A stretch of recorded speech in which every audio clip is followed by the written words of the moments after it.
Welcome back to another episode of the Randy Wilson Podcast. This is episode 58, I believe. Wow. Yeah, we're in a brand new year.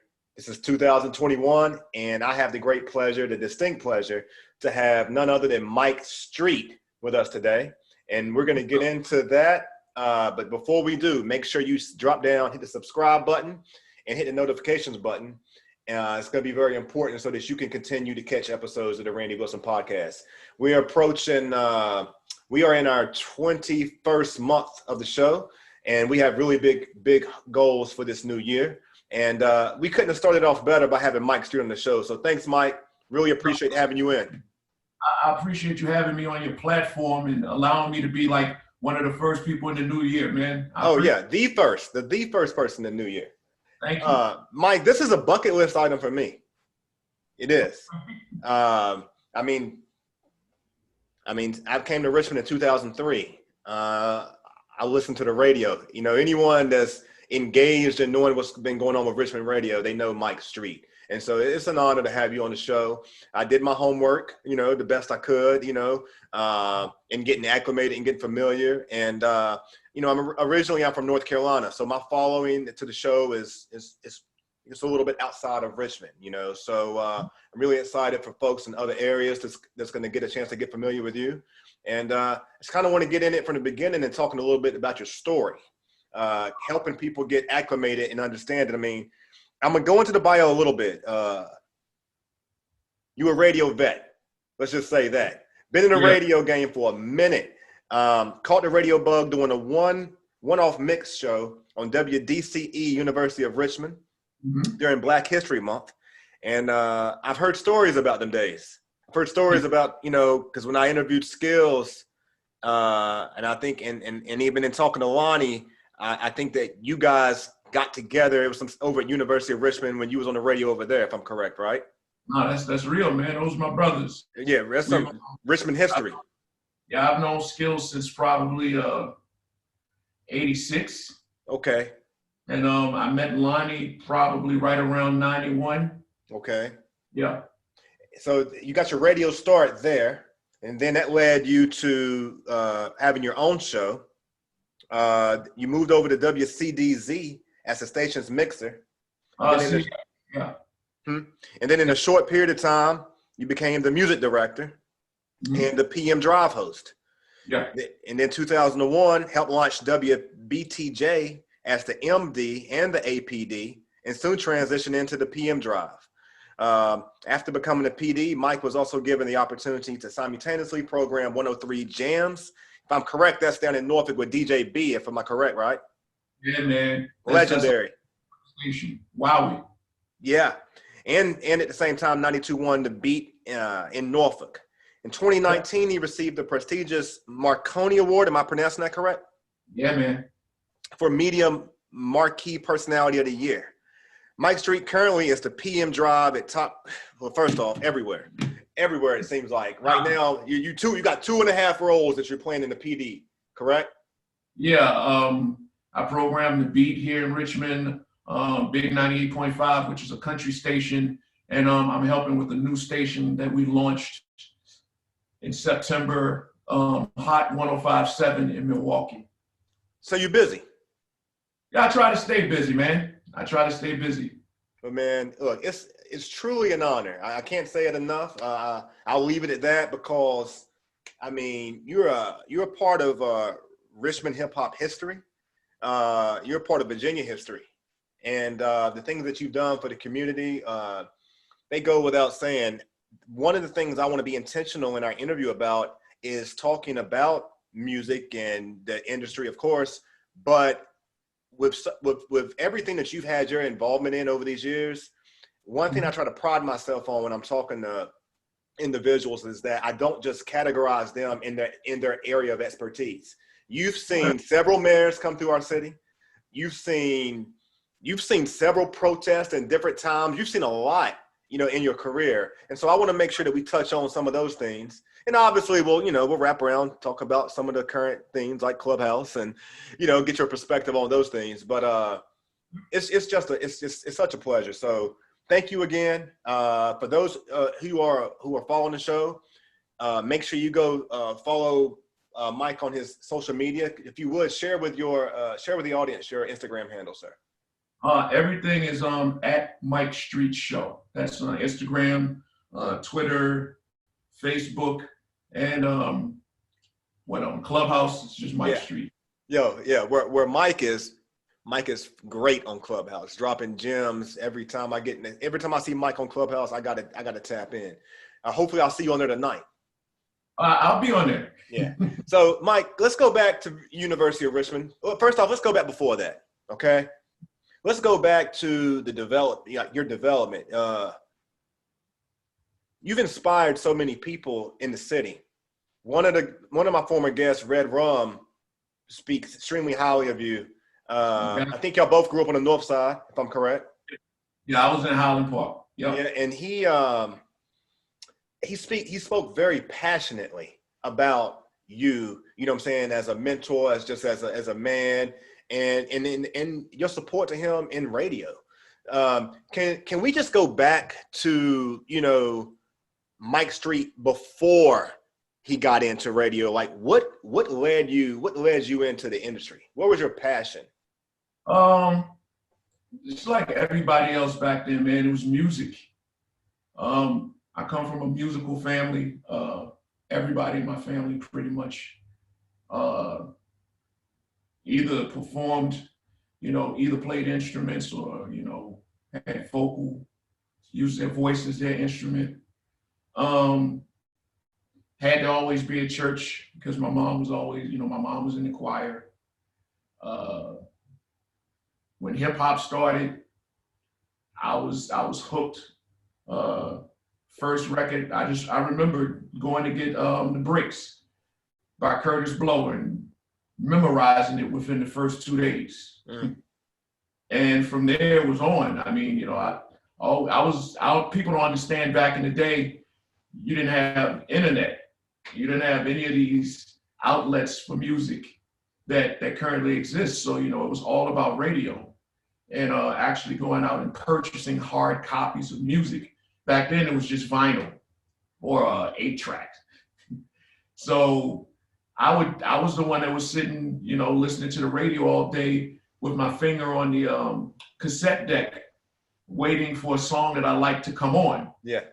So you'd always record button. I'd be at the beginning and at the end of each joint, but you had the song that you liked on cassette. So it went from that to eventually a couple, I had a couple friends at different times who were fortunate enough to get like turntables. I had records, so I'd grab my records, put them in a bag, ride over to their place and learn how to use turntables.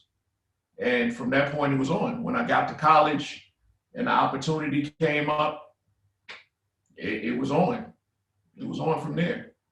Well, let me ask you this, because I've never had any skills with turntables.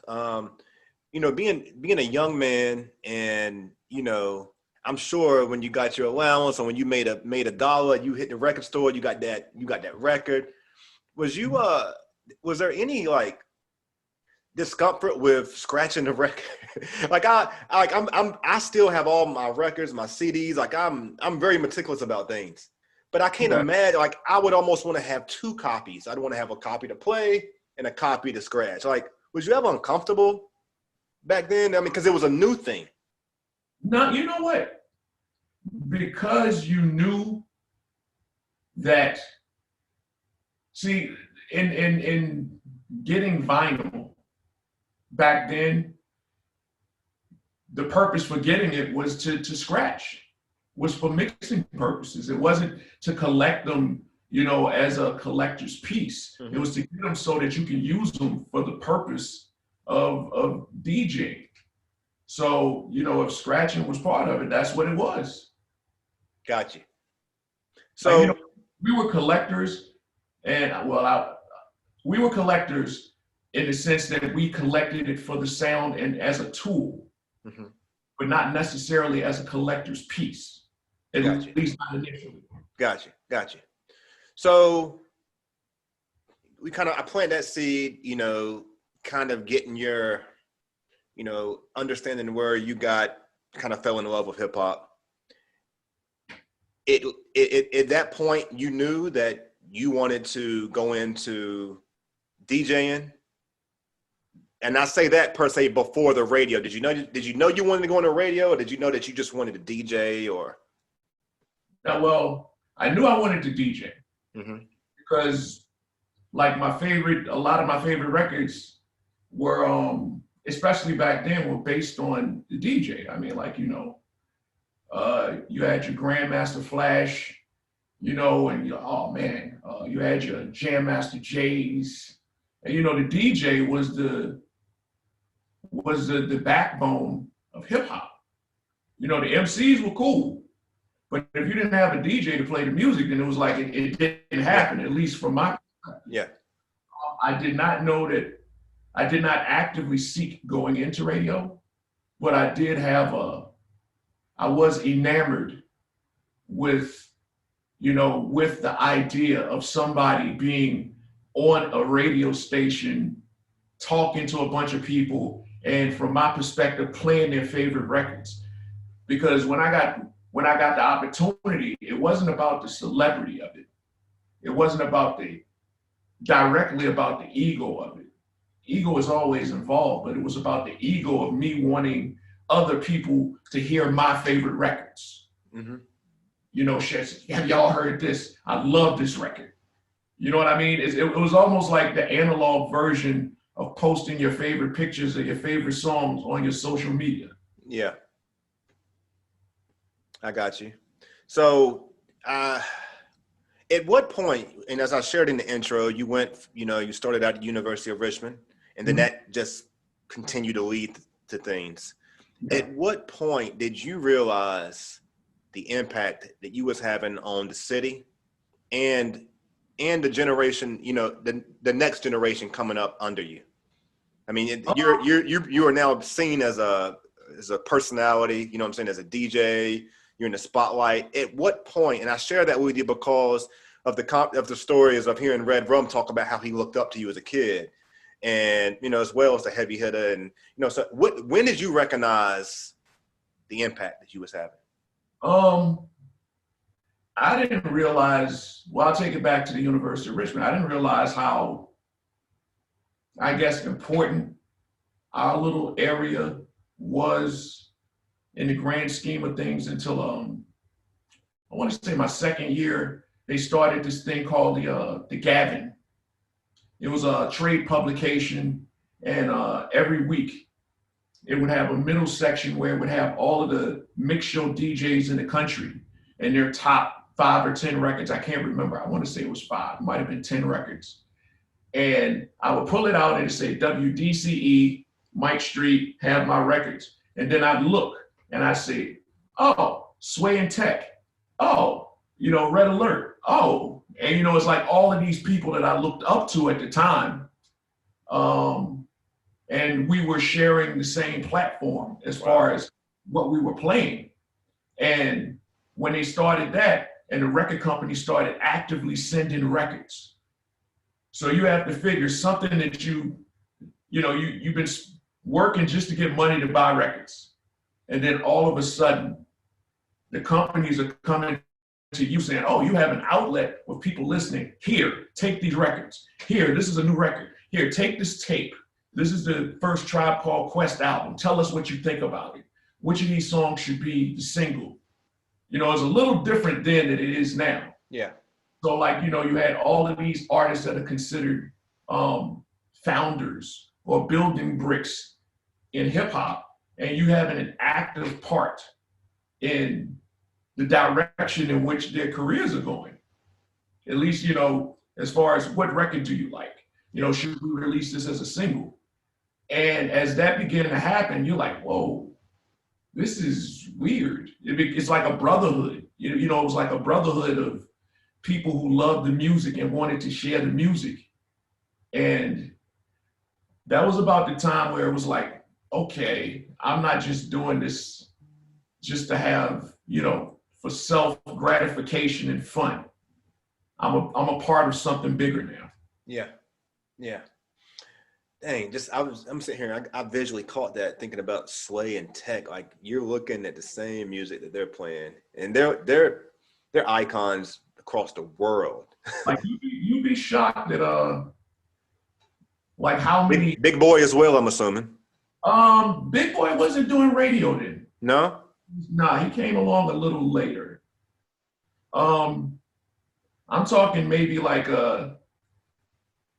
I think we started doing the Gavin in 90, 91. Okay. A guy named Brian Sampson started the chart. Still a good friend. Yeah. So, before the show, I kind of got an idea. I mean, you got so many plaques. You've had so many accomplishments. And I'm interested to talk about that a little bit. But first, where have you seen radio change the most in your career? And also, I just want to throw into that. I listen to the radio a lot, but I don't listen to FM radio as much anymore. I listen to XM radio more, and I want to talk to you about that as well. Kind of get your perspective and thoughts on some things. But first, how have you seen the radio change? What have you seen change? What stands out the most in your career? The biggest change in radio went, I guess it happened when consolidation started. Like, it was a bunch of smaller companies. There's some mom and pops ownerships of radio. And as they begin to be taken over by larger companies and people who didn't necessarily understand radio, they just took it over because they saw that a radio station was bringing in a lot of revenue. So it's like, I'll invest in a couple of stations, bring in the revenue. When you have people who do that, they don't necessarily speak the radio language.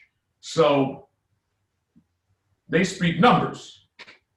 So in order to help them understand, and in their minds, they want to maximize their profit. If you invest in something, you want to make sure you're getting the most money out of it. So you want to make sure the ratings are as high as they can be. That way you can charge the maximum for commercial time, which is how radio stations make money. In your earlier career, did you have to be responsible for getting ads? No, I was never on the sales side, but as part of my job, I'm supposed to help the salespeople. Okay. Through making sure we maximize the ratings, or from time to time, going out with them and speaking to different clients. Yeah. And, explaining to them what we can do for them. Okay. But when you have people who are actively and aggressively trying to maximize profits, they come up with different matrices to make sure they're getting the most out of it. So, that's when research came in. Once research came in, radio changed a little bit, because you had to answer the question, why aren't the ratings high? And you're like, I don't know. So they came up with these things and said, well, we need to make sure we're playing the best testing records. We need to make sure we're playing the records that we need to find out who our average listener is, find out what our average listener likes, find out when they're listening, and make sure we're playing the records that they like at the correct times in the correct amounts. Mm-hmm. And that's when radio started to change. I mean, it stopped being there was a lot of freedom. There was still structure, but there was some freedom that you would have on radio, mm-hmm. especially mixers, especially programmers. But once these different tools came in, the tools would tell you, hey, man, you need to do it this way. You need to do that.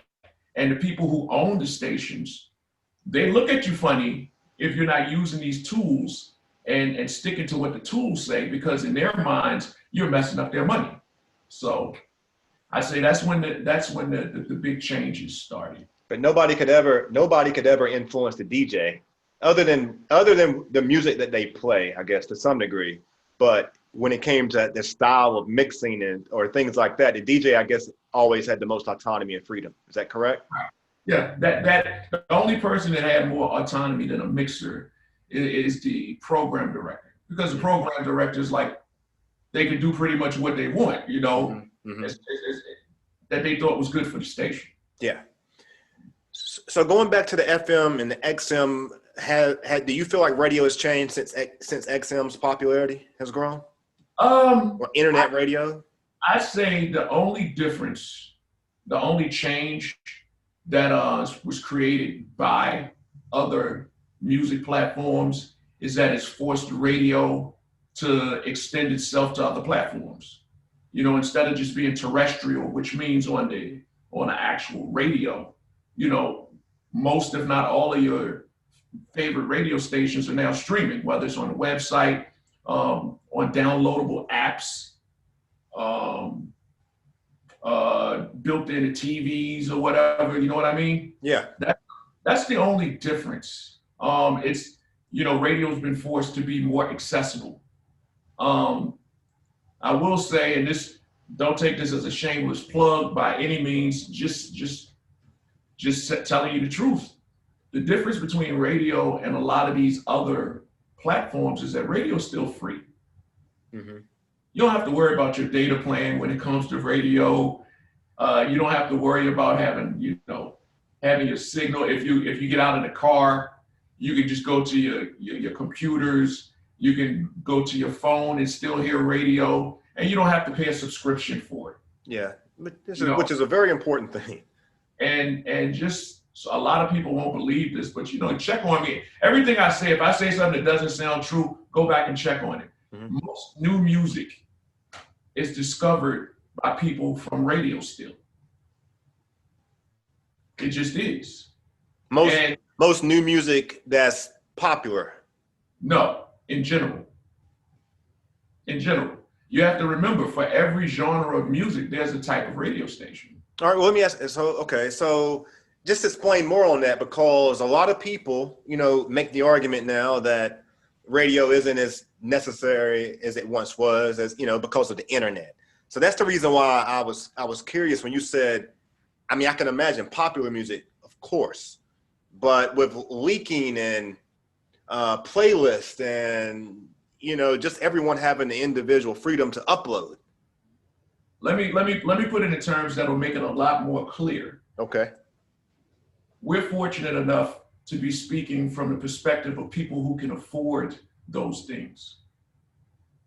I got you. There's a large part of the country of people who can't afford subscriptions to Spotify, Apple Music, Tidal. They don't have internet. They don't have computers. You know, we're fortunate, some say blessed, to be able to afford luxury items, which those things are. And radio is free. You know what I mean? Like, most people who have cars, if they don't have, you know, if they don't have the ability to plug their phones or anything in, the radio's always there. It came with the car. Yeah, I feel super privileged right now. I didn't even think. I feel like, oh man, I feel horrible. No, I mean, but you understand what I'm saying? Like, oh, exactly. I wasn't thinking that way though. I feel like, dang. The reason we don't think about it is because, I mean, to a degree, we all take it for granted. I mean, like to most people, you're supposed to have a phone.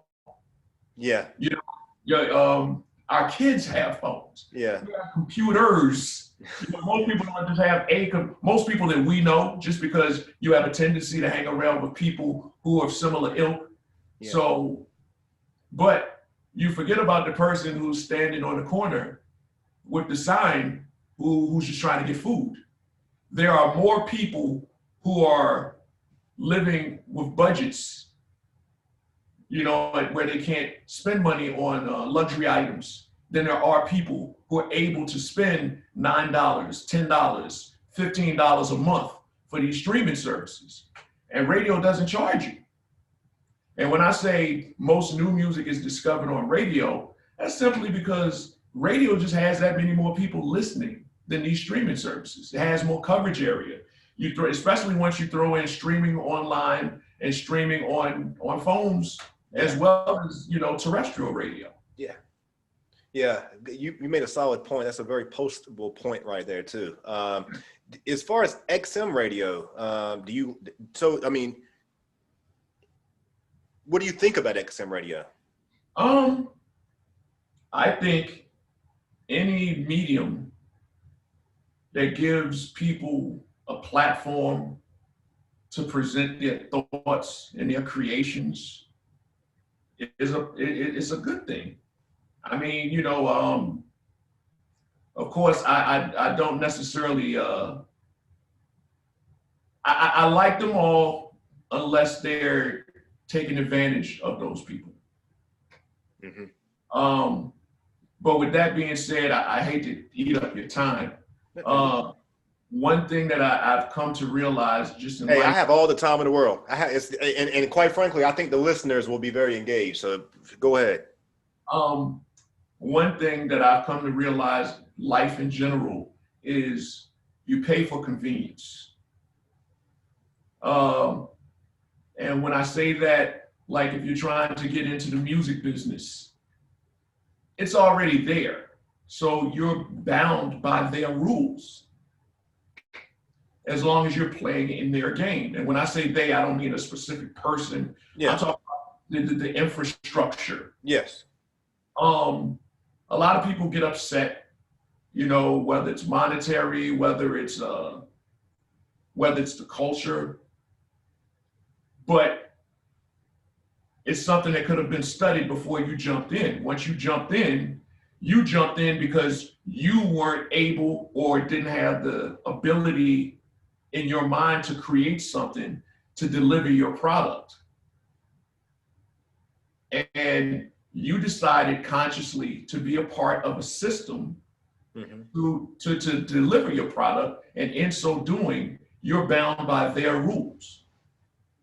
Now, with that being said, you know, you can always tell, well, go do your own thing.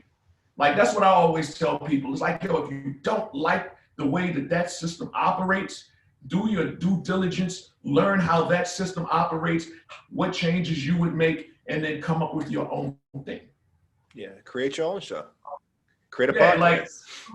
It's like you have to think, in every aspect of life, you pay for convenience. The reason that a loaf of bread costs more at 7-Eleven than it does at the grocery store is because it's a convenience store. Mm-hmm. You don't have to go in the big, you can just pull up real quick, grab the bread and come out. Yeah. But because it's so convenient, they're gonna tax you. Yeah. And that's with everything. Like, you know, if you want that was a bar, by the way. There you go. Like, you got to think, you go to a bar, they're going to charge you per drink 10 times of what it would cost you to just go down to a store and pick up your own bottle or your own ingredients. Yeah. You go to a fast food restaurant.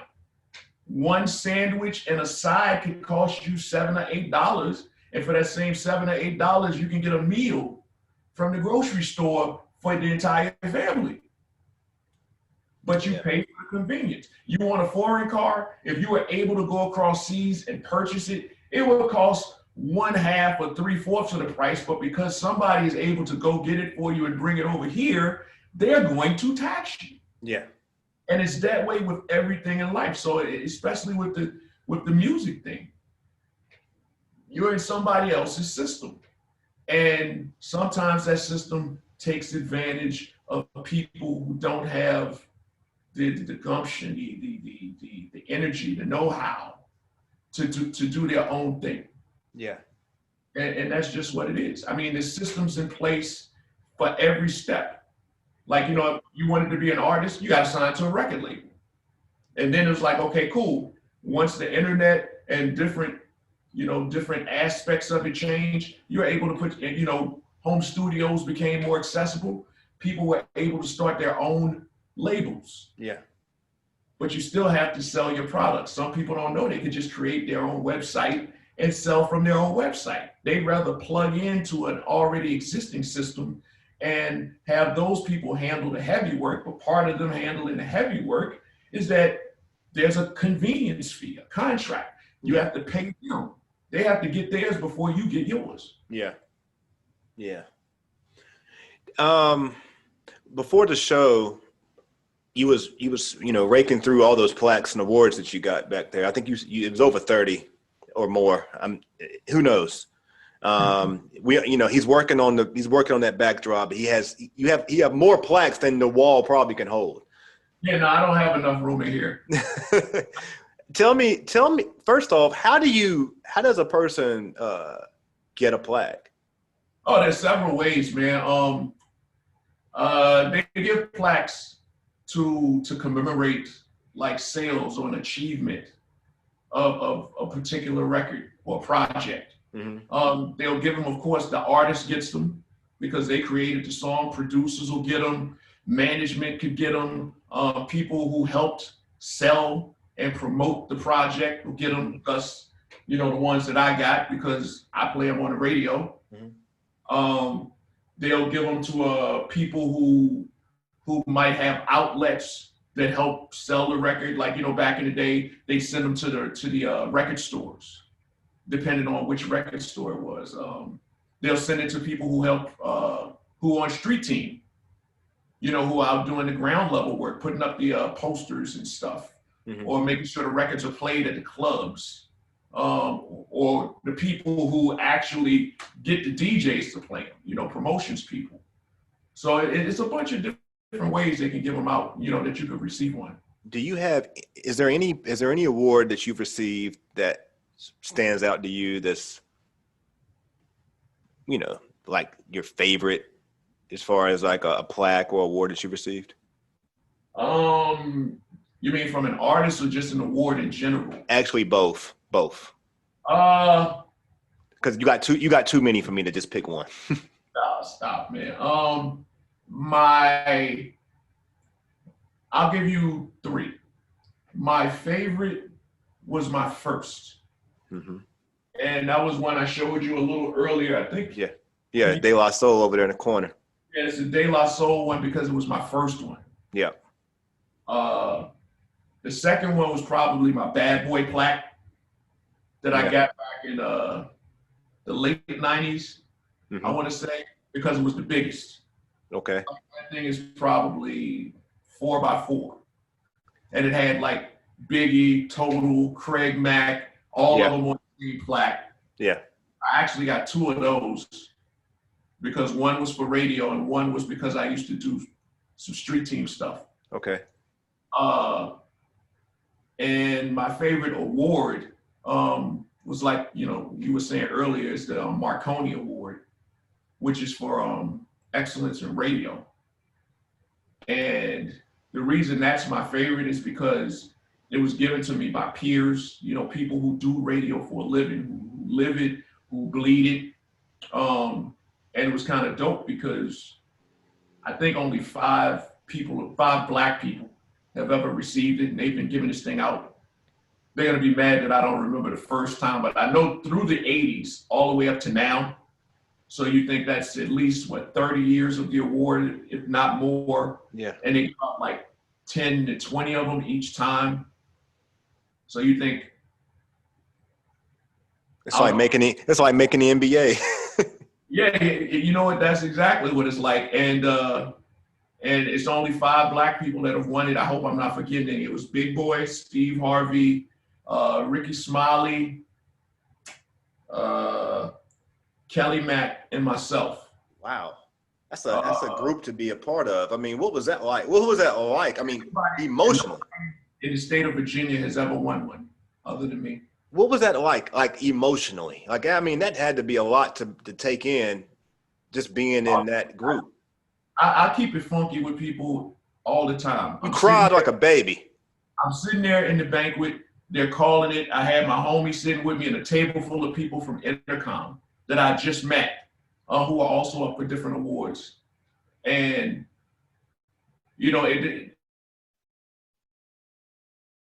in radio. It wasn't an award for being on a music station.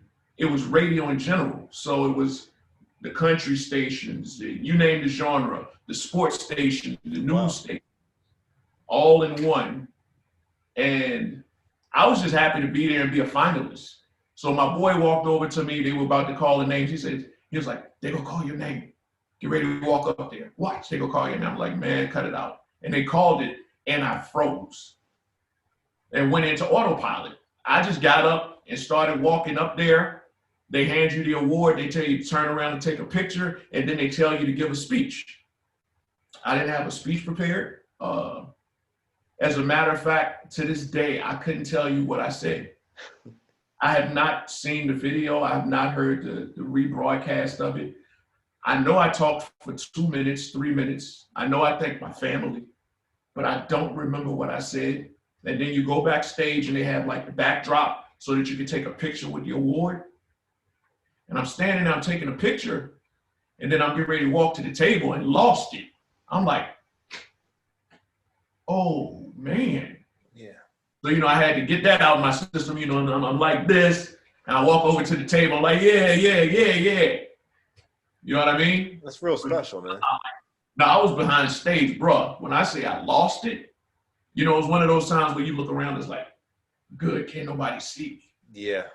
But at that point, I wouldn't have cared if they did anyway. Say that again, I didn't hear you. Now, I was saying if somebody had seen me at that point, it was nothing I could have done about it. Yeah. It's a human moment, man. Yeah. That's real special, man. That's real special. So not to put you on the spot too much yet, too much. But go ahead. I say I'm comfortable with it. Go ahead. Cool. Then I'll just go ahead. Like, I'm curious. I don't believe anything is local anymore so much. There is local, but it don't have to be if you put it out there, Yeah. But I want to talk local and I want to talk national. Okay. I'm curious of. Big Nat is by far probably for me, as far as like a person who I've listened to on the radio in Richmond. He's my favorite that I listen to, as a voice. When him and Foot, that I thought that was a great combination, him and DJ Foot. So that's who has been over your career. You ain't got to just say one, but who has been some radio personalities that have stood out to you that have been just, phenomenal. And their work has been a contributor, probably some of your work with them. So you talk about like whose shows I listen to or who I work with? When you look back over your career, give me some radio personalities that have stood out, whether you worked with them or not. But if you worked with some of them, I would say that their success is a testament to your goddess as well. Okay, so we can start before I was on radio. There was all of the folks that was on AM radio, WANT, WENZ, and WKIA here in Richmond. So, it's like I swear, I hope I don't forget anybody. It was like Ken Crandall, Kirby Carmichael, Jim Miner. There was El Bravador, DJ MC Fresh, there, the Z-Rock crew. There were all of the folks that I worked with at the University of Richmond. Everybody who came through there, it's too many to name. Mm-hmm. And after I became more established on radio, I honestly didn't listen to too many other people on radio for the first few years because I was like self-absorbed into making my thing tight. Like, I won't say I don't like it. When I'm trying to work, I always have an idea of what I want something to be, and I concentrate on that. And that's what I did for years. Like I record on all of our shows, and I go back and listen to them. I don't like how it sounded there. Oh, I don't like that mix. I don't like that record. You know what I mean? And would tighten it up. But then I started listening to, say, for instance, I would get tapes of maybe like, Stretch and Bobbito. Love Stretch and Bobbito because at the time that was closer to what it was I was doing. Yeah. I just like playing new music. Yeah. And you have to remember it was harder back then because there's no internet. We couldn't just tap in. We had to get tapes from people who lived in those places. Star and Buck Wild.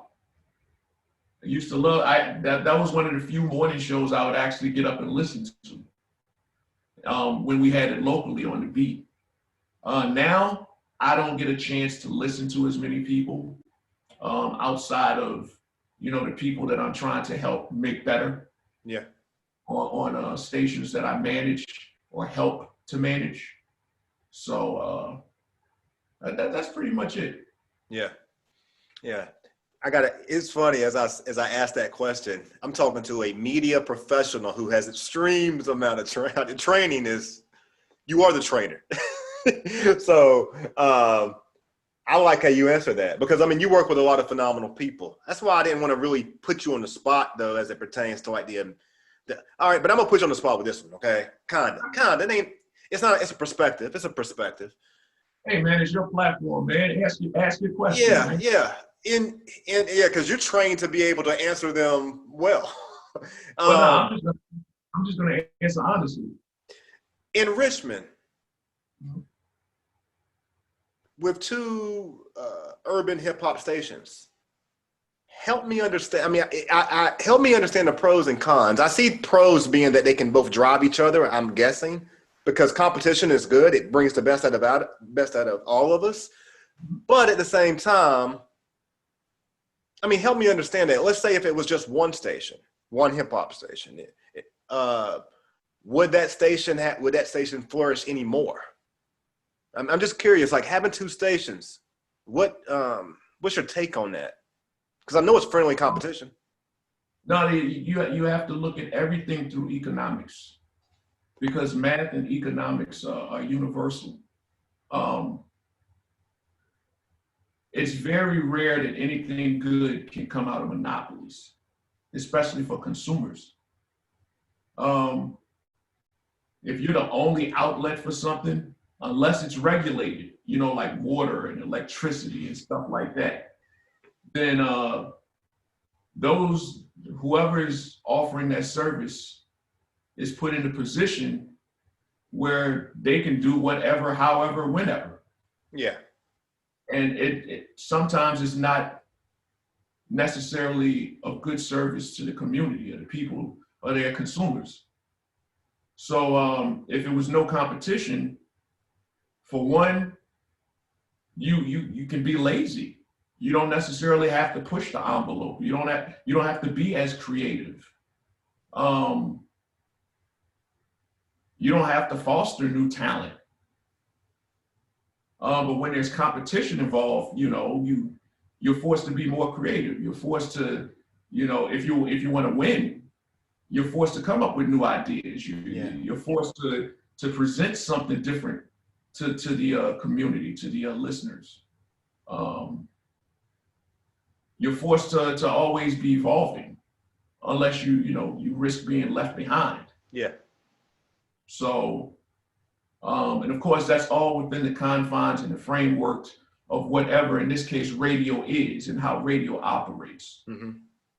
Yeah, I haven't really got that perspective before. Makes a lot of sense. I haven't even thought about it like that.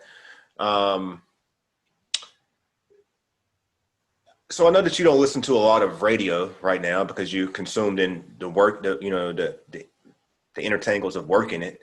But who do you like as far as music, like of today? Like what songs like do you actually enjoy in today's music? In art, I get better at artists. Now I'm talking about today's music. I'm not talking about the Jay-Z's, even though he's my favorite artist of all time. I'm not talking about what I would consider, the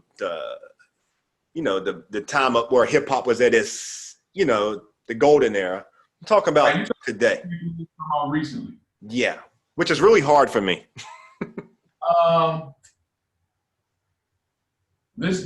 Trust me, I'm not trying to take the easy way out.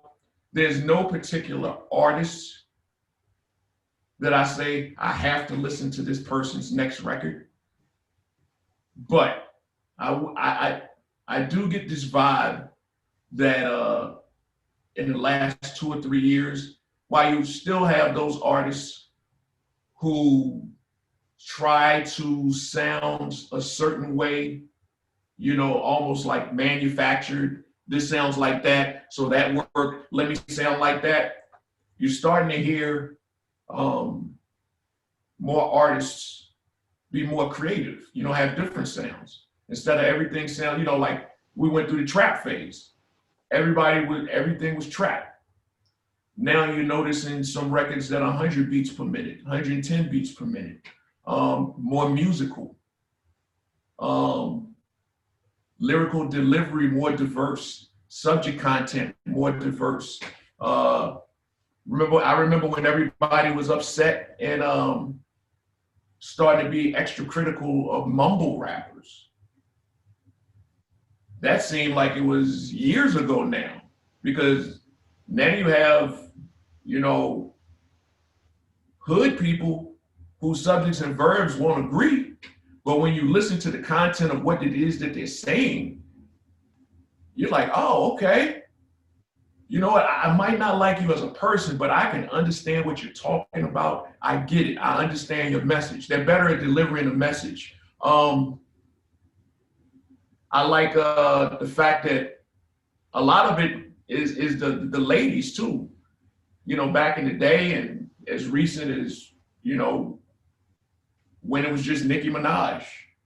Yeah. It would only be one, maybe two females that were hot at any given time. That's it. Yeah.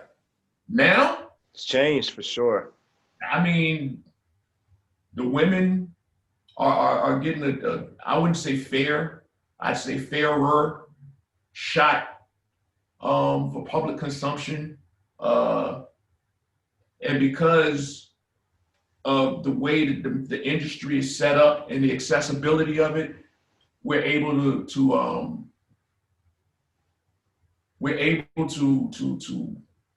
have access to a more diverse batch of creatives. Mm-hmm. Yeah. It's being reflected, you know, through the different media sources. Gotcha.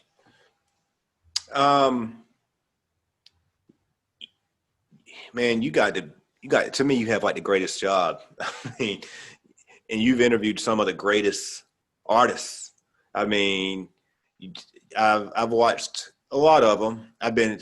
It's so impressive, man, to jump on your IG Live and just see you talking to someone. You're like, oh my God, he's talking. Like I want to land interviews like you land, okay? Like what, and you do great interviews, by the way. Like it's, to me, like I'm a nerd at just watching the interview.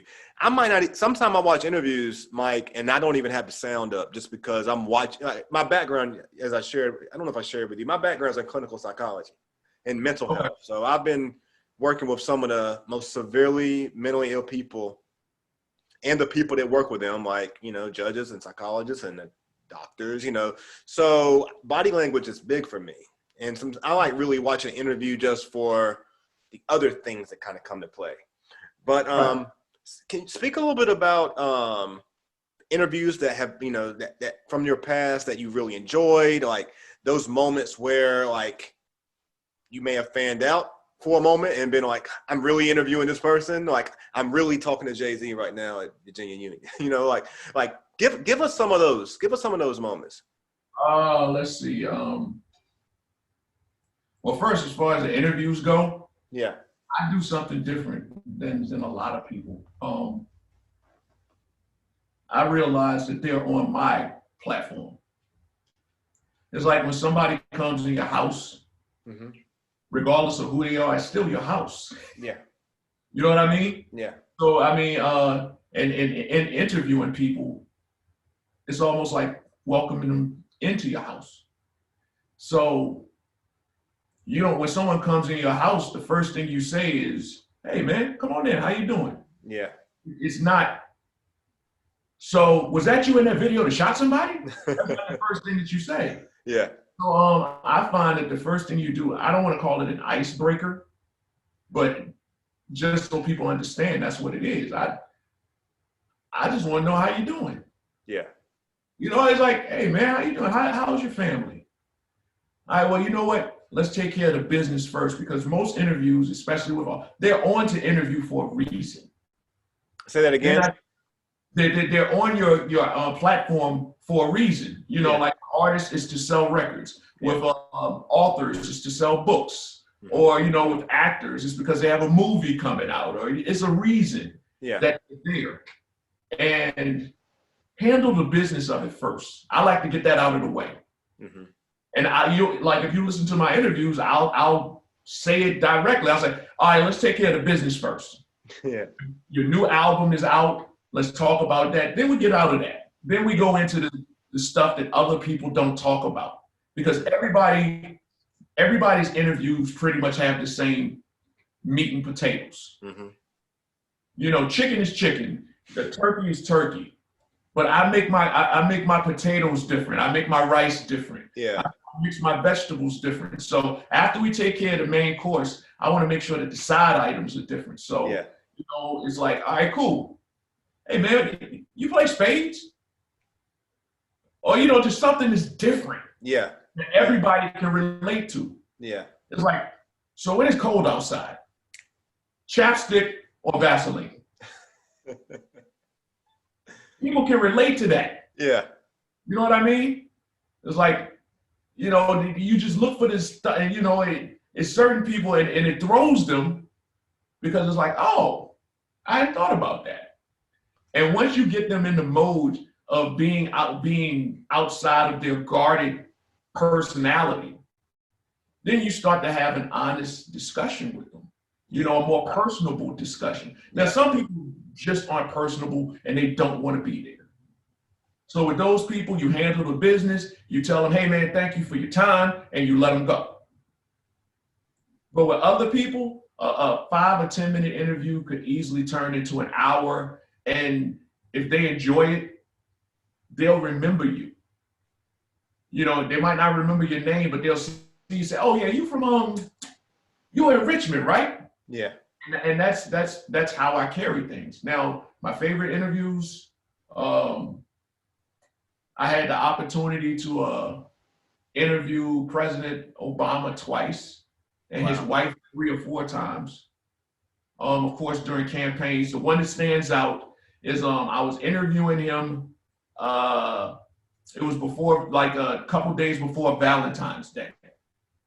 I forget what the purpose was then, but so, you know, we handled whatever business it was. I said, I have to ask, man. I was like, what are you and your wife going to do for Valentine's Day? You know, this was Barack Obama. Yeah. And that's the first thing that came to mind, just because that's what we had been talking about, you know, before I did the interview. And a real personal moment too. Yeah, I was talking to the listeners earlier. So I was like, let me ask him. And he was like, well, we're going to go to our favorite restaurant. We're going to have our favorite meal. I'll make sure I take her some candies and flowers. We might do a little dancing, and then we're going home. Yeah. All right. Okay, that's real. Yeah. You know what I mean? Mm-hmm. Another interview that was dope, I actually posted. It's one of the first interviews that I ever did. I did it when I was still doing college radio. I think it's on my Facebook page or my SoundCloud. It was with The Roots. It was before their first US album came out, because they'd already released their first album, Across Seas. And this was before their first US album came out. They came up to the University of Richmond. Skills was there, Kalanji was there. This is when they had Rozelle, Dice, all of them would, and we did an interview and a big cipher. Rozelle did the beatbox, everybody else freestyle. That was dope to me. Did you jump in on the session? Did you jump in? You know what, bro? I'll keep it funky. I used to try to rhyme. Yeah. I was garbage. I'm garbage at it. Like, I'm good with putting words together, but I'm not good with the delivery of those words when it comes to rhyming. Yeah. Like, I would be a great ghostwriter. But as far as actually, man, I sucked as a rapper. I can tell you that. But that was probably one of the interviews that stood out. And most recently, the interview I did with Busta, because we were only supposed to be talking about his album. His new album just came out. And which is I think for me in 2020 that may be hip hop album of the year for me. For me, I wouldn't argue with you. it's tough. Man. I love that album. I wouldn't argue with you. And I think we talked for maybe, it was supposed to be a 10-minute interview. I think we talked for maybe 30 or 40 minutes. Yeah, he was into it. And he likes to talk. He likes to talk as well. Oh yeah.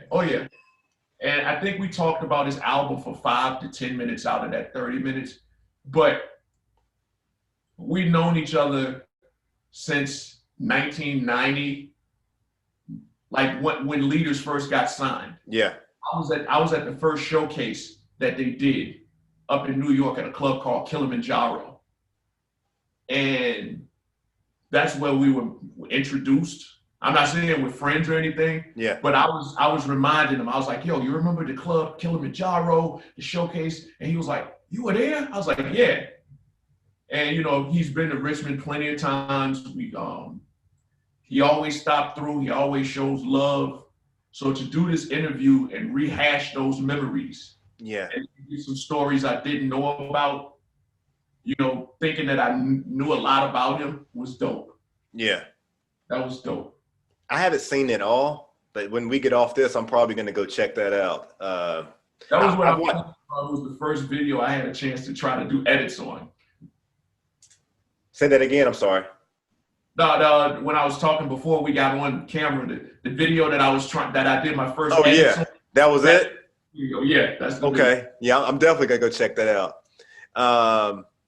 What was it like meeting Jay-Z? Oh, you know what? The first time I met him officially, I didn't really meet him. Mm-hmm. It was just like hey, you ever met Jay? I was like, no, hey, how you doing? Handshake, whatever. Oh, this is Mike Street. You know, he's Richmond. It was the first time was, I mixed them up. The first time was a Showdown at the Hampton Coliseum, I want to say. Was it just him? Because I went to a show down there. I mean, was this 90s or? This was late 90s. Okay. This was like between 97 and 2000-ish. You know, reasonable doubt time, I guess, yeah. And it was when Irv Gotti was still his DJ. Okay. It was, I can't remember when that album came out. I'm slipping. But anyway. Oh, was Enrique Pascal working with him then? This might have been before Enrique was working with him, but I don't know if Enrique had anything to do with this particular show. Okay. This might have been. It might have been. It might have been. Yeah. And then the second, you know, during that show, I didn't get a chance to chop it up with him. The second one was when he came to Richmond and he was down at my man Zul's club down in Shockoe Bottom. Mm-hmm. And like there's a picture of like him, Enrique. Yeah. You know, I want to say Skills is in that picture. Yeah. Mm-hmm. That was down at the club and we had a conversation then. Yeah. That was more, you know, in depth. It wasn't like a serious conversation. It was just a bunch of people hanging out waiting for the show to start type of conversation. Yeah. It's dope looking back on it because he's consistent. Like, you know, the personality that you see on TV and stuff, and that it was the same then. Yeah. It's like one of those people you can tell has a plan and they're sticking to it. He wasn't very verbose. And we weren't talking music. You know what I mean? It was just like barbershop conversation. Yeah. Yeah.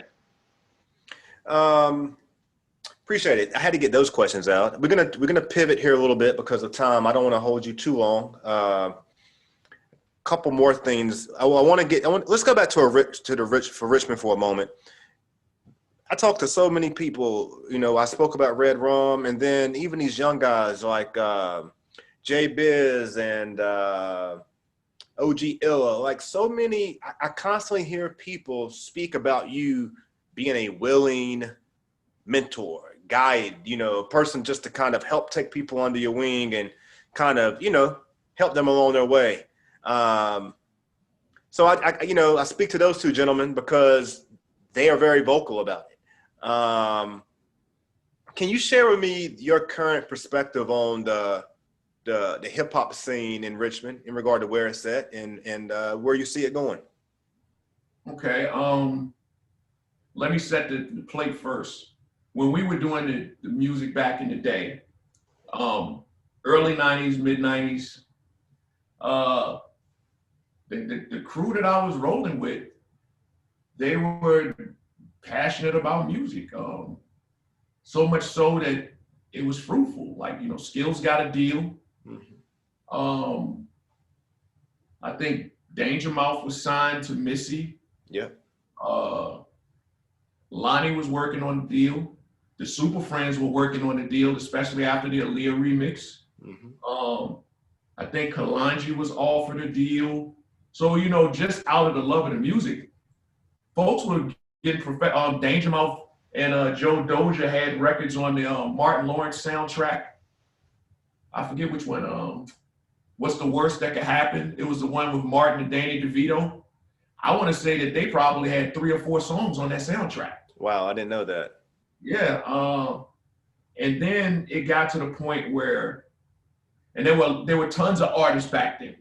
And we I shared my platform with those artists out of the love of the music.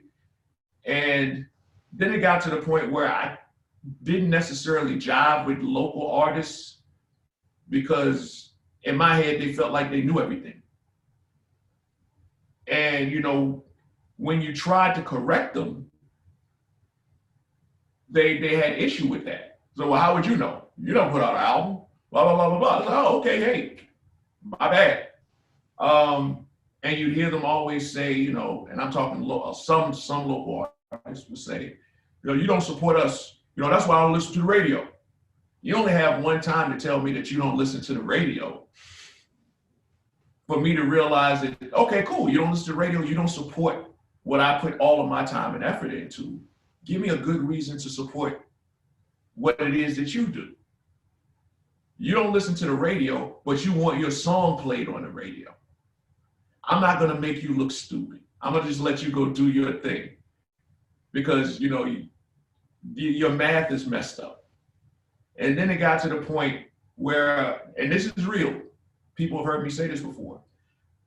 I honestly got tired of going to industry events and to award shows and not seeing anybody from Virginia walk up on the stage, with the exception of maybe Chris Brown. And, Trey would be nominated.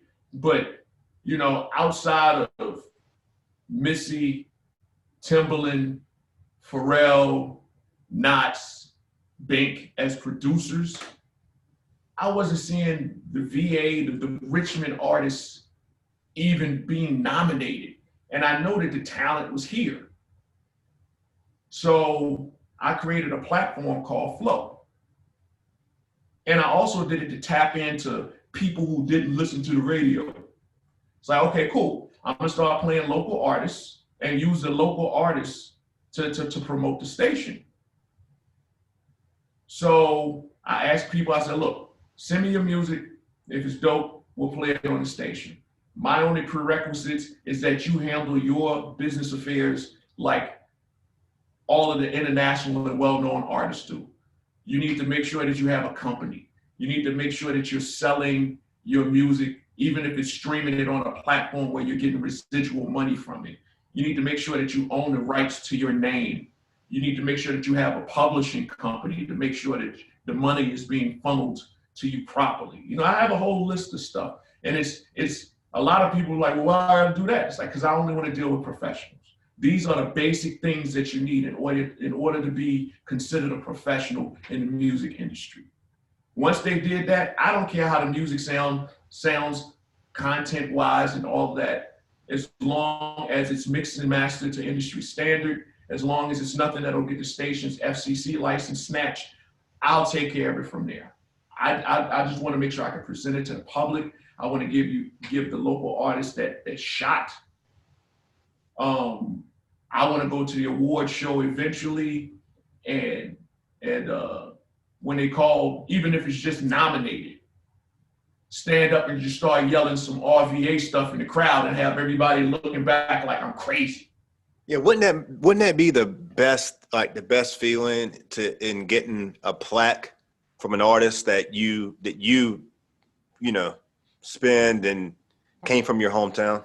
Oh yeah, it would be outside of the plaque.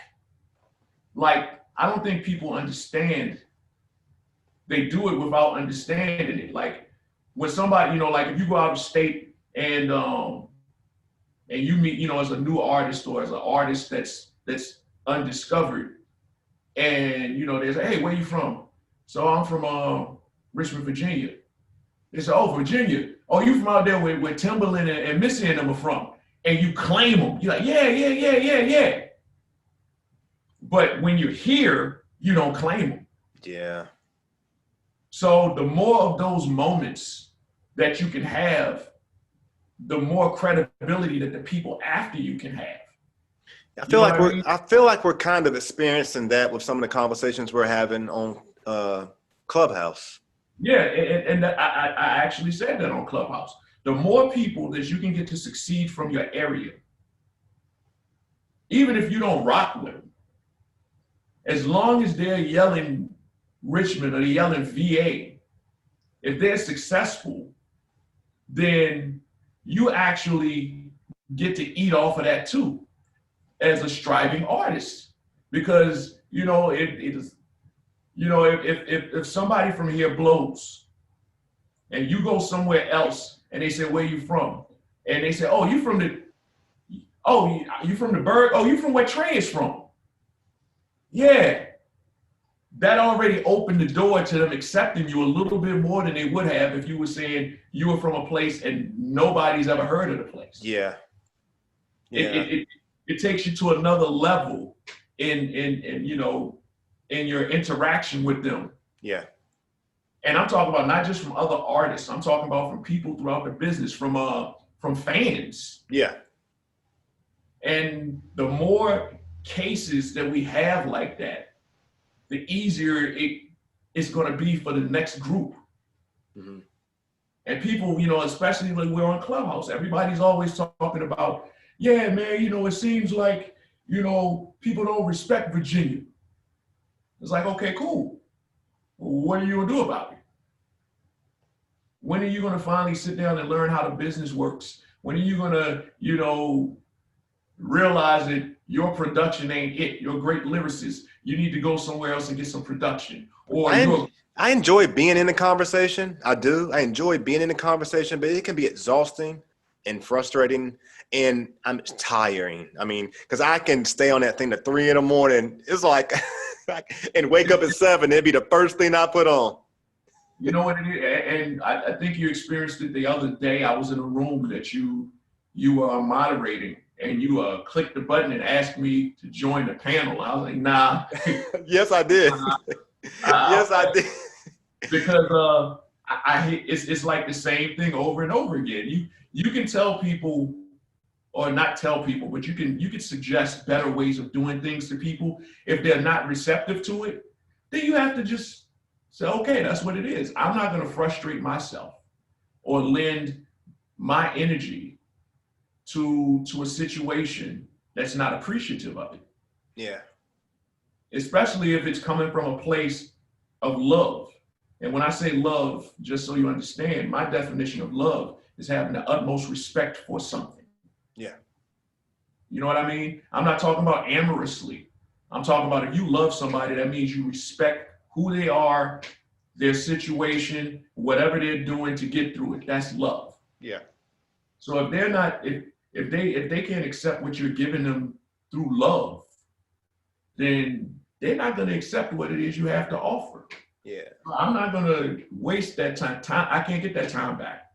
Having you in the room, though, as a moderator is like the best thing, though, because you have the industry experience to give individuals responses to questions if they legitimately have them, But I really enjoy listening to you and in the clubhouse. You're one of my favorite people to listen to because I feel like you have the most experience in the areas that we're talking on. That there it is. I mean, it's like we would have had the opportunity. I mean, these groups bring, for those of you who are not familiar, Clubhouse is an app right now that's primarily being used on, I think it's only being used on iPhone. I think it's in a stage where it's transitioning. It seemed like last night it was going through a transition because I had a group with North Carolina and Virginia artists together, and it was just glitching all over the place. But I don't think everybody in the world is familiar with familiar with Clubhouse, but it is a very addicting app that brings people together. And the special thing about it is that you can possibly be in a space which is identified as a stage, having conversation with people that you might not just so easily get the opportunity to converse with for hours. Yeah. For hours. And so for those, I suggest you guys go check it out if you haven't heard about it. Okay, I got a couple more questions and then we'll wrap up, man. Man, take your time. Well, Clubhouse was one of those questions, actually. Are you enjoying Clubhouse? I tell you, with anything, there's pros and cons. And cons is actually a great word. In dealing with Clubhouse, there's some people who go to Clubhouse and treat it as entertainment. It's almost the equivalent of an interactive podcast. Yeah. You can get some great sound bites from Clubhouse. You can get some great interaction from Clubhouse. The part that I don't like about Clubhouse is that just like in real life, there are a lot of instances where you run across people who are being deceptive with whom they are, their messaging, speaking from a level of authority that they really don't have, speaking from knowledge that they really don't have.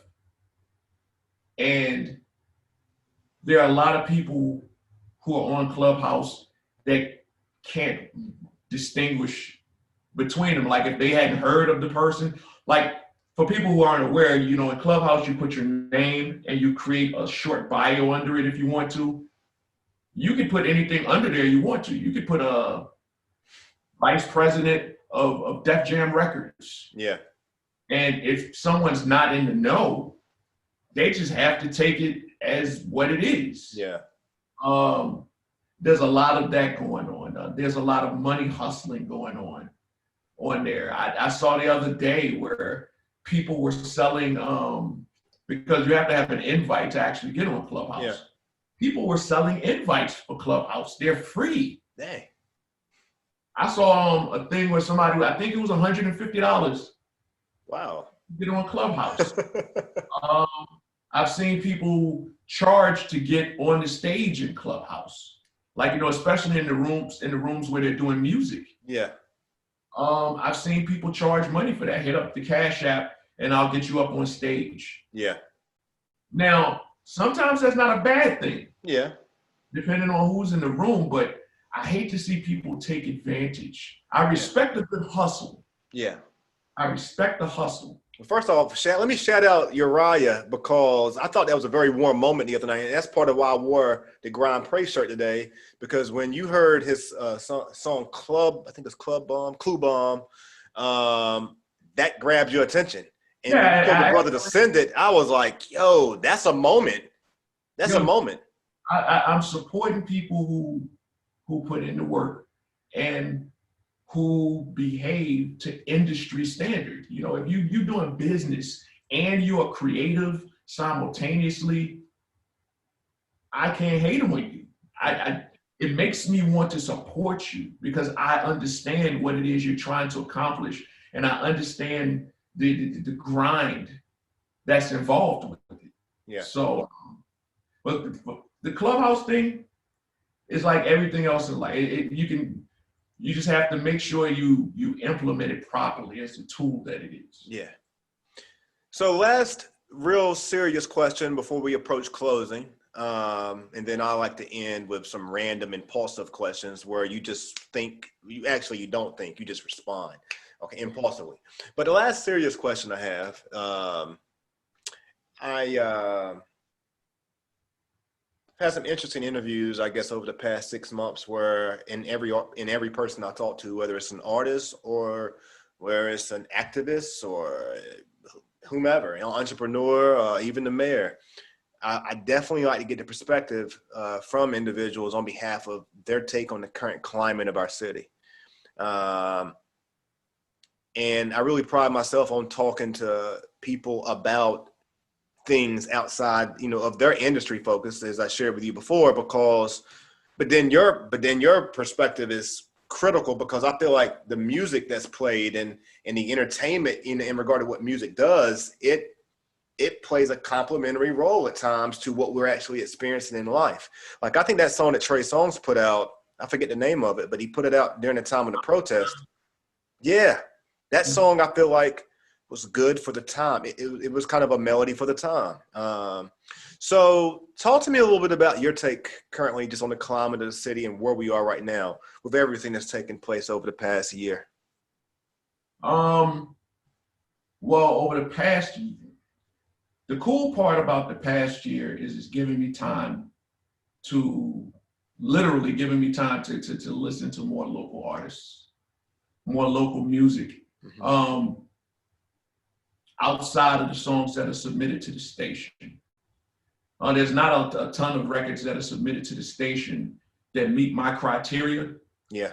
There's a group of artists, there are plenty artists who don't care about having their music played that way. They're in it for the art, or, they may not want their record associated with the platform of radio. Whatever their reason, I've been able to sit back and check out music. Like, some people I've heard of and never heard their music. Yeah. Like I'd always heard of Radio B. Mm-hmm. Hadn't really listened to his music at first. Mm-hmm. Had a chance to check his music out. And I started following these guys on social media. Like, oh, okay, that's dope. Pretty much they're the same thing that we used to do back in the day. Yeah. That's all it was. It's like, you do it for the love. If you're able to monetize it, you monetize it. Yeah. It's not going to stop you from doing it. Yeah. And I've come into contact with people who are doing it to better their situation. Yeah. Financially, socially. And I respect all of the artists. Like, little known fact is, if I see it on social media that an artist is putting out a project, whether it's a single or an album, I'll just go ahead and buy it on iTunes or wherever they sell it. And sometimes I might not listen to it for months, but I respect the grind. I respect the hustle. Yeah. I told a couple artists, I was like, I probably bought more of your stuff than some of your homies. You know what I mean? And that's just out of respect for what it is they're doing and me knowing what it takes to get to the point of actually releasing a project. Yeah. My favorite artist from Richmond is Nicholas F. Okay. He's my favorite artist. I'm going to tell you something really funny about Nicholas F. I'd heard of Nicholas F. for years. Mm-hmm. I actually never heard any Nicholas F. music until it was on the Drake mixtape. Mm-hmm. And he's right here. Yeah. And that, I can admit it. I mean, the stuff of his that I've heard is dope. Yeah. Everybody that I know of had raved about him. I just never had the opportunity to listen. I just know that he had never sent me any music. Yeah. Like I was telling you earlier, I went through that phase where it's like, well, if you weren't sending it to me, I wasn't going to actively seek it. Yeah. So what's dope is I finally had an opportunity to play a record that had a Nicholas F. verse on it. You know, recently we're playing one now. Yeah. You know, Noah O. Yeah. I played maybe one of Noah's records before, but Noah is one of those guys where he used to work at this. He used to work with me at the station. Yeah. He never came to me and said, "Hey, I need you to play this record." That wasn't his thing. He's one of those people where if he wanted it, you know, if we were going to play it, we were going to play it. Or I would go to him and say, "Yo, man, I like that record. Could you send me the clean?" I'm glad that we're playing a record that has a Noah O verse on it, because a lot of people might not realize he's been doing it for 10, 15 years, easy. 15, easy, maybe 20. Yeah. And I like the fact that now those artists that I know have been doing it for a while, a lot of the new artists look at them as the old dudes. Yeah. And they're still doing it, and I'm able to finally get their music on the radio. Yeah. Even if it's through someone else's song. Yeah, I almost feel like artists would benefit from having, I wonder, like, some people just have it in them to submit the music. I mean, they're going to be aggressive in that way. A lot of artists may not have management or people around them to kind of, you know, play a part in helping them push their music out. I feel like, you know, it would be beneficial to artists in the city to have some type of seminar, conference, you know, something to just kind of coach and guide them, you know, on how to do that. Nicholas F. is, I'm kind of not surprised that he didn't, just because that don't seem like that's in his personality. He does music. The one thing about him is special is that he creates music and he sits on it for a long time until he feels like it has had the tender love and care that it's needed to resonate with him, that he feels like it's ready to release. Versus a lot of artists put music out every month. And I talk about it sometimes. I know I make people mad, but if you're telling me to go listen to your new song and you just put one out like a week or two ago, or even last month, and I've not really been able to breathe this one in, it's going to get to a point of where I'm just going to keep, you know, it's going to oversaturate me, for me as a listener. Like, I spend time with music before I even really have an opinion on it. You count as one of the old heads now, man. Yeah, I think I was old though, even young. You know, even when I was younger, like it's not. I'm learning what a vibe is. You know, I'm learning what a sound. I mean, like the Migos, for example. The Migos, I never would have liked the Migos. It's just not in me. I don't like music. Like artists from the South, it would be like an Andre. You know, but it's not a lot of artists from the South that I'm a big fan of, honestly. It's just not. So sounds and vibes, I've had to learn. I've had to experience that enough to see how Amigos, I can get with it after a period of time. But it took me a minute though. If it wasn't lyrical and bars, I just wasn't with it personally. I'm going to say this. You may have heard me say this before. I can't recall, but people forget. You know how people say, "Nah, this music sucks." Blah blah blah blah blah. Like, you're a 40-year-old, you're a late 30-year-old, you're a 50-year-old, trying to judge a song from somebody that's not 25. They don't make music for you. I mean, you know, people usually make music for their peers. Yeah. People can relate to what they're going through. You know, you as a 30 or 40-year-old aren't supposed to be able to relate most of the time. But I'll argue with people to what an 18-year-old of today is talking about. When you were 18 years old, times were way different than they are now. Yeah. But I'll argue with someone all day about Jay-Z being the best rapper still. You know what? I'm glad you said that. I have to put this out there. Before anybody engages in a debate, you need to define the terms and what each person means when they, you know, like say, who's the greatest rapper of all time? And people will dive right in. Who's the greatest basketball player of all time? People will dive right in. Yeah. Nobody wins that. Now, the way to make sure that there's a clear-cut winner to a debate. See, when you don't have the parameters and stuff set up, it's an argument. It's not a debate. Yeah. Okay. So when you say who's the greatest, the first question is, okay, cool. What do we mean by the greatest?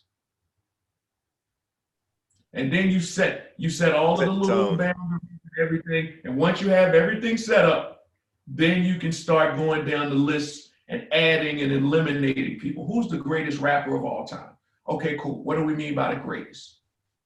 Okay, we're talking about chart success. We're talking about monetarily. We're talking about lyrics. Lyrics are totally subjective because everybody has different tastes.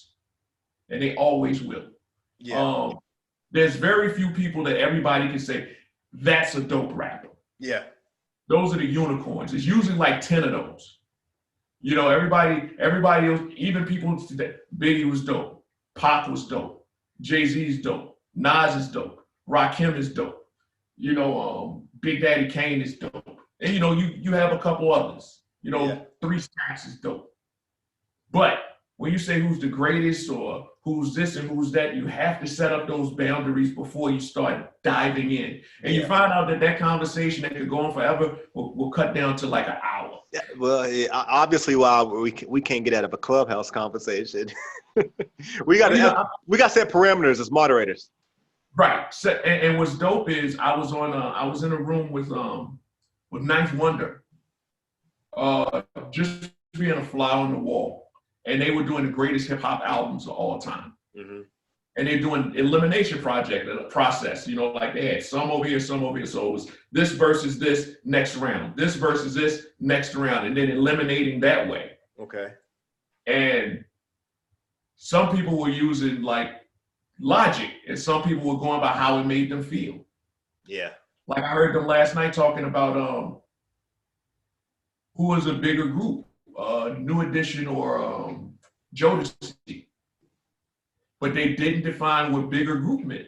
Did that mean album sales? Did that mean more influential? I'm taking that. And he was like, nah. He was like, everybody, was doing the Jodeci thing, and then Ninth was like, nah. You got to remember, the only reason Jodeci dressed that way was because Belle Biv DeVoe dressed that way before them. Man, I didn't know I was gonna be taking notes, man. Yeah. Did you realize, I hope you look, man, when you made the thing about I'm absorbing and sucking a lot of this in because for me, in enjoying this and wanting to be the best at this, this is a great experience for me in talking to you and kind of in getting this information. But the comment you made about the house, like when someone comes in your house, or like when you said to me, this is your show, let me tell you what, man, at the end of the day, I respect that. But as a younger person and you being someone that I look up to, you came in my house and really gave me a lot of game. Okay? It's like, it's really helpful. I mean, you gave me some game. I'm listening to you, but I'm also watching you and how you answer questions. And you're giving me perspective and you're making me think about things that don't typically happen. And so I look to you in a way that I say is like, you got so much to offer in your skill set. You know what I'm saying? That if you come in on my house, and if you come in my house and you sit on my couch, and we sit on the couch, I have to acknowledge, man, like you a big dude. You know what I'm saying? You a big guy in this game where, man, it's humbling to absorb that information. Like when we started the chat, Uncle Mikey popped up. I can read into that and see why you like that guy that's had you are older than you really are. I can see you philosopher. I can see you as a teacher or something, professor or something. You know what? I would love to or teach. A preacher. I don't know about that one. Now teaching would be dope. I'd love to teach, but it would have to be something that I actually, had a passion for. Man, you could talk about whether it's radio, hip hop, communicate. You could do it, man. I mean, this has been for me personally, this interview has been very beneficial to me because I look at you in a light that, different because of your expertise and your work and your career. And it's just something I look up to. And the jewels that you drop, whether it's in Clubhouse or it's been on this show, it's something that I'm gonna probably watch this interview several times after the show. But as we close, well, okay. So did you answer it? Did you answer everything completely as it pertains to the climate? Because you did talk about the music that you had been getting a chance to listen to. But I mean, do you want to speak any more into that? Like the protesting, the mayoral stuff, like have you tapped into much of that? I'll give you a quick perspective on that. Mm-hmm. I think everybody deserves the right to be heard. Mm-hmm.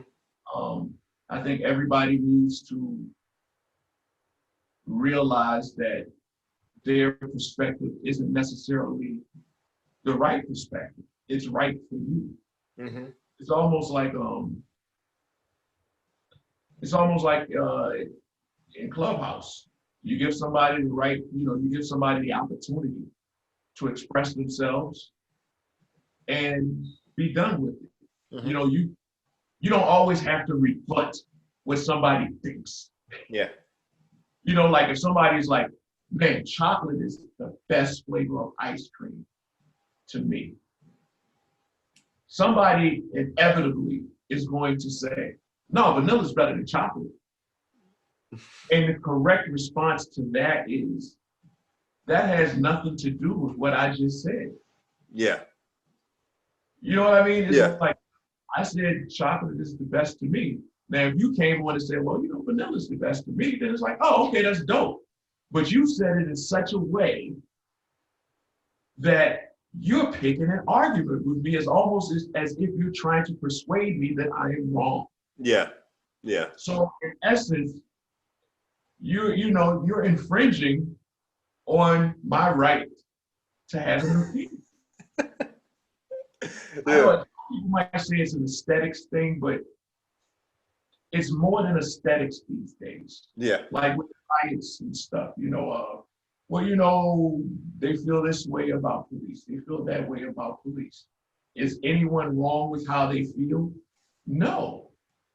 No one is wrong with how they feel. Like now, some of the information that they might be giving out could be wrong because it could be, it might not be factual. Yeah. But as far as how you feel about things, people shouldn't influence how you feel about it unless it's destructive. And like, if I see you feel a certain way about something and the reason you feel that way is based on inaccuracies, and I know better, I might pull you to the side and say, well, I understand why you feel that way. But one of the things that's making you feel that way isn't accurate.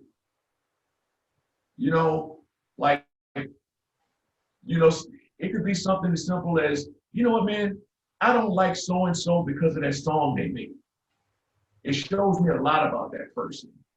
I could come in and say, well, I understand that, but just so you know, they didn't write that song. Somebody else wrote it, they performed it. So they don't necessarily feel that way. It was just a job. Yeah. You know what I mean? Yeah. So when you see people who feel a certain sort of way, they deserve to feel that way. That's their opinion. Yeah. Now, if their opinion is based on inaccuracies, that's a totally different thing. Yeah. Yeah. And I saw a lot of opinions that were based on inaccuracies. Yeah. We've been in a lot of those conversations. Yeah. Yeah. So, and I connect that to the question you asked, in the sense that I was proud to see people stand up for how they felt. I was proud to see the passion involved. I was less proud when I saw reactions that were based on inaccuracies and those individuals not willing to research. Yeah. Or to accept, contradictory statements, correct those inaccuracies. Yeah.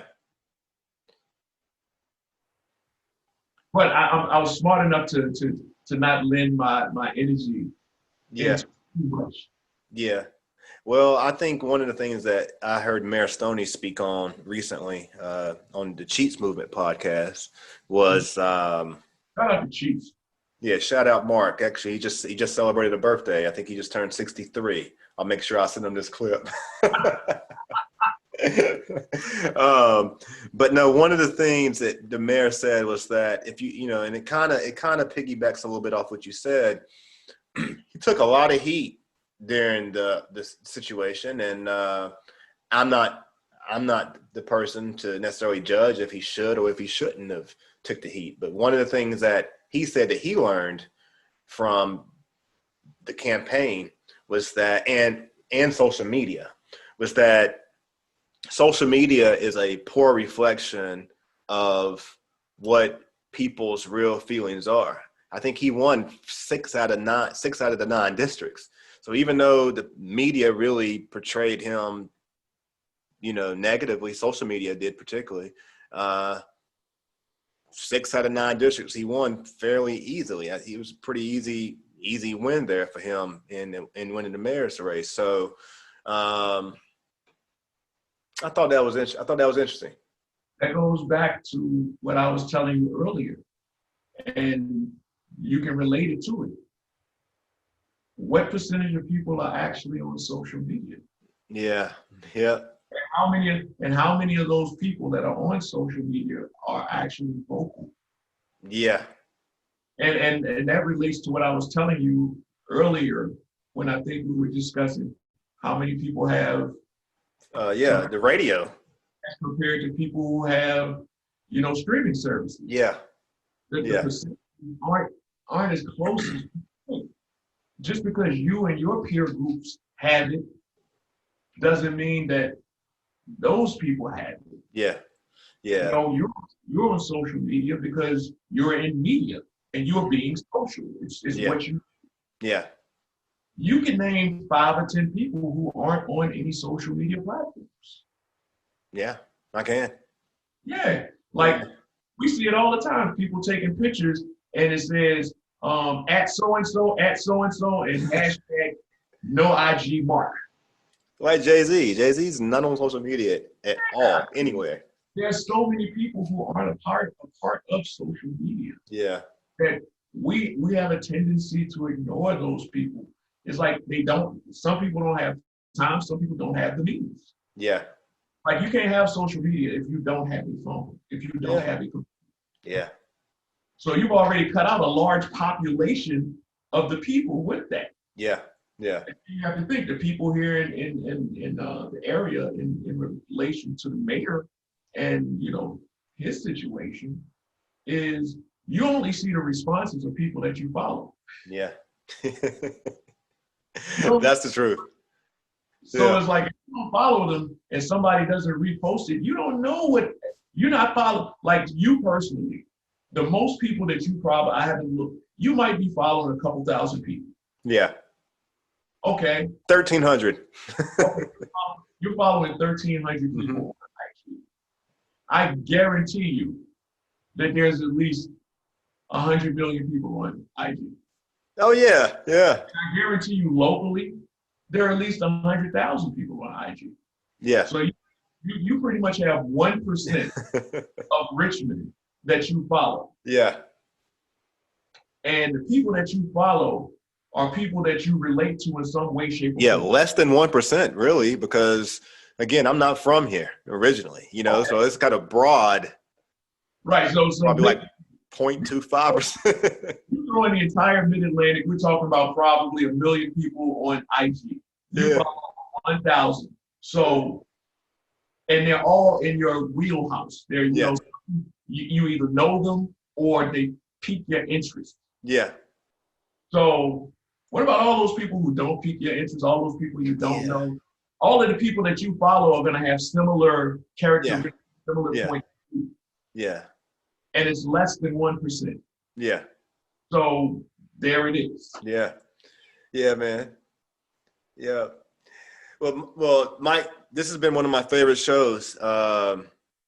And I'm going to end it with you like I end all shows and asking random questions that I don't even know what I'm going to ask. And I just want you to answer them in the easiest, most simple way. Let's roll. Okay. Chicken or fish? These days, fish.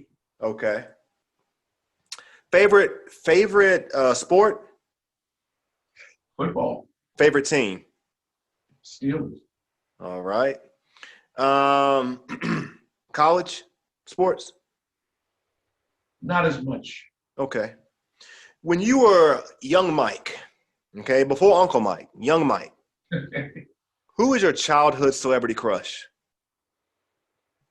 Oh gosh. Give me an era with teenage, 20s, 30s. Anywhere between 17 and 25. Ooh. 17 to 20. Who was hot? Oh. Jasmine Guy. Yeah, for sure. Whitley from A Different World, right? Absolutely. Yeah, definitely so. And Lisa Bonet. Oh yeah, definitely. We're in this modern day time now where people, they're either vegan or vegetarian, or there's something, you know what I'm saying?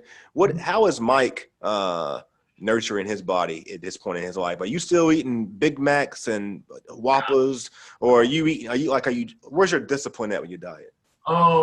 Man, let me tell you, when you get older, all it takes is for the doctor to tell you, hey, your knees won't hurt as much if you drop some weight.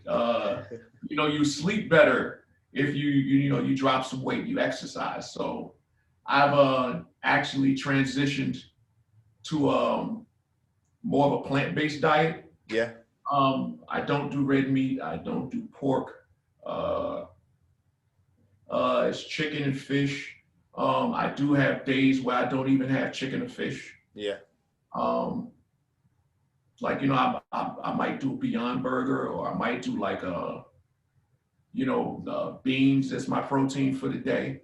Yeah, it's a process, man. It's a process. I mean, I tried the pescatarian thing for a while, but I didn't talk to a professional to figure out how to supplement things. And after about a month or two, started having these really bad headaches, and I don't know why. I didn't know what I was missing. I was eating protein, I thought, but what I was missing, I'm not sure. But at the end of the day, we just got to make the better decisions like the older we get. And I'm telling you, I'm definitely getting older. This ain't about me, but I'll share this with you because I'm sharing it with all men right now. I've been having some issues with prostate, like infection, chronic prostatitis. Been dealing with it since August. I don't know if you've ever experienced that or not, but it has been the most frustrating, lingering issue. And I've had a history of kidney stones as well. But I share that because I bring it up to men all the time, and most of the time, most men, I ain't had that experience. I don't know. I was like, dang. Well, you need to know. This is one of those things that I can say to you that you need to know, because if you start having these symptoms, it's important. And I was recently on a panel with, it was on Radio 1, and we spoke about mental wellness at this time of year. And they had prostate doctor, they had a colon doctor. They had me on there for mental health, which is what I'm known for. But the whole time, nobody knows that I'm going through it, right? And I'd like to speak about my perspective of my own experiences right now. So I share that with you, and I share that with everybody. If you're going to get a cancer, prostate cancer for a man is the best one to get because it's the easiest one to knock out.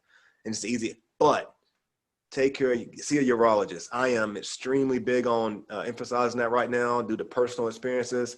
I'm not ashamed to talk about it because I wouldn't want anybody to go through what I've been going through for the past 4 or 5 months. So having an autoimmune issue, what I'm learning is having an autoimmune issue, which I'd have, it's negatively helping the antibiotics to work. Okay. So I recently got put on a steroid. We'll see how that goes. I mean, I've been taking antibiotics for months. But anyway, I move off of that. That's really, I share that because it's important to me. And it could be important to you or one of your loved ones one day if you have that experience. So. I'll take it a step further. worst case scenario, everyone needs to have an annual physical. For sure. Like a head to toe. And when you have those physicals and those meetings with doctors, you have to leave your pride on the other side of the receptionist desk and be honest. Yes. You know, if they say, "Hey, have you had any problems?" Not really. No, the answer is not really means that you have had an issue and you're not speaking on it. You have to be totally honest. I'm at that point in my life now, man, where a lot of guys don't want to look forward to it, but they check your prostate. That's one of the more intrusive examinations that you can have. Yeah. But there's no negative to it. You know, there's nothing bad that can come from it. Yeah. If anything, only good things can come from it. Yeah. Peace of mind. Yeah. Especially like, you know, once you get in your 40s, or if your family has, you know, someone in your immediate family has had issues, go get checked anyway. That's why when you go to the doctor, they have the questionnaire. Has anyone in your family ever had this, and this? It's for a reason. Check your health, especially if you have a family. If you have any type of dependence, it is your job to make sure that you're operating at your most optimum. Yeah. Or optimal. I can't remember, but you have to be as healthy as you can so that you can produce both mentally and physically at your best. Yeah. And part of that is making sure that you're healthy, whether it's through your diet or making sure that the parts that need to work are working. Yeah. Okay. Well, I'm glad and that wasn't even planned, but that moment is needed for everybody. And I think it's real special when men, and particularly Black men, are delivering those messages to an audience that we know follows us. And that doesn't not always, you know, I mean, we're not the best always as a community when it comes to going to the doctor. And I'm a horrible patient. When I go to the doctor, I expect my blood pressure to be high. I'm anxious. I get nervous. I'm uncomfortable in the doctor. And the only way I walk out feeling good is that they give me a good report. But it's hard for me to get relaxed in there. I will tell you that. Well, Mike, this has been, again, very enjoyable show. It's definitely been a pleasure having you. I got one more question for you. One and a half. One and a half.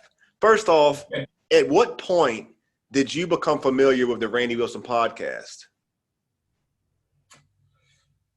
I can't remember the day or the time. Like, you know, it was definitely like in the last year. Yeah. But it was during one of those times, like everybody's sitting around, you know, because of the pandemic, spending a little bit more time on social media.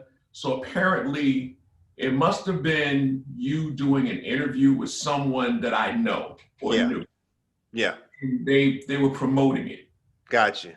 So it could have been anybody from Lonnie B to, you know what I mean? Yeah.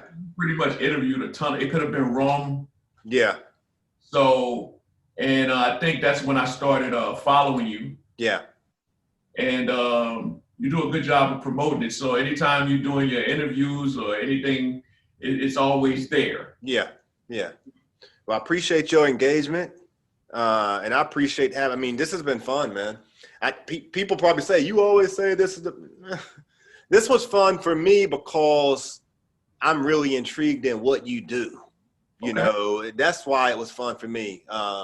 When I'm talking to an artist, I really enjoy their music. That's fun. You know, when I'm talking to the mayor and we talking about city issues, that's fun. But you interview people and you do it very well. And so it's really intriguing for me to sit down, you know, in my house, but to let you eat up all the chicken, you know what I'm saying? Because you that guy, man. And, you know, you seem like a very humble brother, but man, you deserve that recognition. You got that Marconi. Yeah, the Marconi, man. You know what I'm saying? But you get a Randy Wilson endorsement from me any day, man. So I will take it. Thank you. Yeah, man. Please tell someone to subscribe and follow the Randy Wilson podcast, where we try to have very intentional dialogue, you know, that's purposeful for our time and for our culture.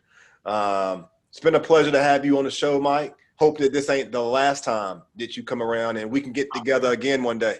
I am here, man. I appreciate your time. I appreciate your platform, man. Thank you. Again, this has been episode 57. Mike Street. Make sure you tune in. Mike Street everywhere. Okay? The Mike Street Show everywhere. Everywhere. And I'm going to go check out Busta Rhymes interview like as soon as I eat dinner tonight. And don't joke on my edits, man. Nah. Trust me. For those who don't know, hey, what edits? There you go. I wouldn't even know. I wouldn't even know. For all I know, you one take Hove. So, but it's been great, Mike. I'll see you in Clubhouse later on tonight. Absolutely, man. Thank you, sir. Man. Good night.